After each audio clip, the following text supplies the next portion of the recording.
રિક્ષામાં બેસી જશે, બહાર જઈ છે ખરીદી કરવા. મિત્રો તમારું બધાનું સ્વાગત છે આજના આપણા બ્લોગમાં. જાગી ગયા તૈયાર થઈ ગયા અને આપણે આવી ગયા છીએ આજ સુરત આવી છીએ ખરીદી કરવા. બેસી ગયા છીએ રિક્ષામાં.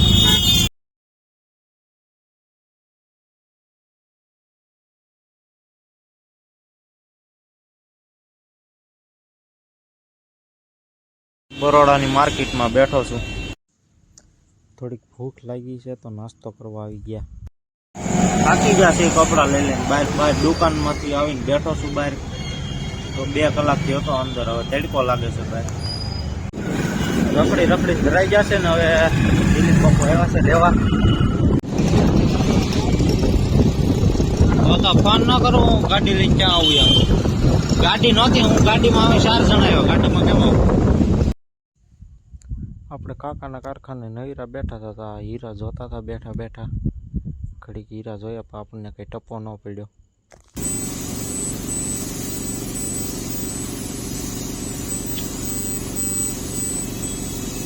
ગાડીમાં આવ્યા છીએ પેટ્રોલ પુરાવા ભાણુભાની હારે. જોડીઓમાં આવ્યા છીએ ભાણુભાને લઈને. બહુ ગામ ચાઇના ચાંક સુરતની 12 ઠેઠ બહુ ઝાઝુ આવ્યા છીએ. 7-8 કિલોમીટર કાપી જોડીઓમાં. આમડે આ ઠેલી ફ્રી આવે, અહીંયા 10 રૂપિયા લીધા આ ઠેલીના.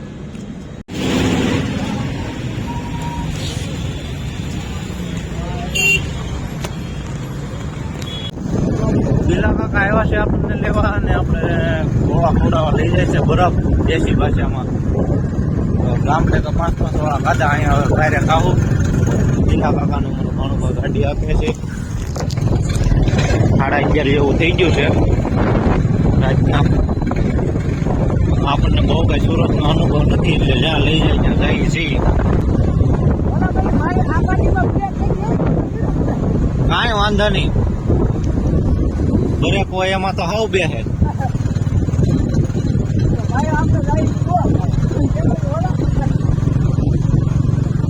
દિલા કાકા કાંઈ નહીં બોલે એવું લાગે. 2 શબ્દ બોલો કે નહીં બોલો?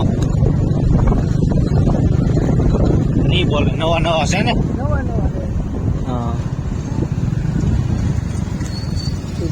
સુરતમાં ભાવનગરનો બરફ મળે છે એટલે અહીંયા સ્પેશિયલ આવ્યા છે. ભાવનગરનો પ્રખ્યાત ગોળો.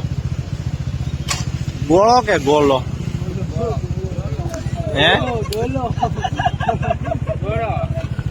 ઓલા કેમ? તું તો બહુ ગોલો. નીચે ગોલા ખાવ ને ઉપર દવાખાનું. શરદી થઈ જાય તો દવા લઈને વૈયા જવાનું. એક હારે 2 કામ થાય.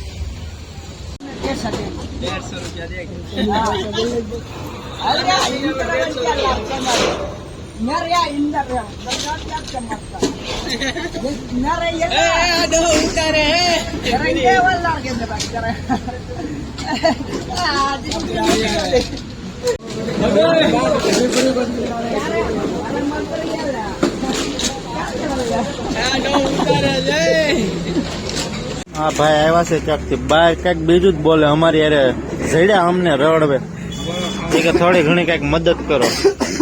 બોલ્યા ને તો ગૂગલ માં ટ્રાન્સલેટ કરાવ્યું. એ બોલ્યા અમને તો એની ભાષા સમજાતી જ નહોતી. તે થોડું ઘણું આવ્યું કઈક મદદ કરે. ટાઢું પેટ કરાવવા લાવ્યા પછી એને. કેવા માંગો છો કઈ? શું કેવા માંગો છો?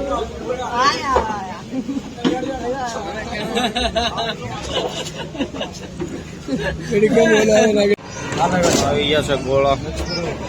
ગોળો કે ગોલો?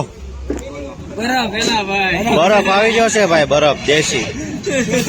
તમારી ભાષામાં શું કહેવાય ભાઈ આને?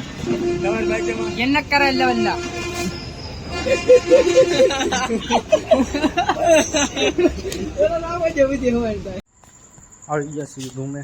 તો આજનો આપણો બ્લોગ એટલો છે. જો આપણો બ્લોગ જોવાની મજા આવી તો વિડીયોને લાઈક, શેર, કમેન્ટ અને ચેનલને સબસ્ક્રાઈબ કરવાનું ભૂલતા નહીં.